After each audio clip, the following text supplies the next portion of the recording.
saan lugar to, pero ganda ng view dito.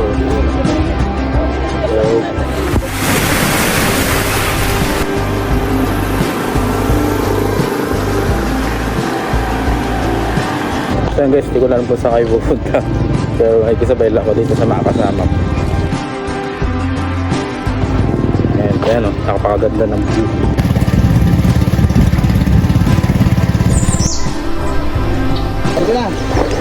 Ayan guys, pasirig na kami Taro anak. Balik kita doon.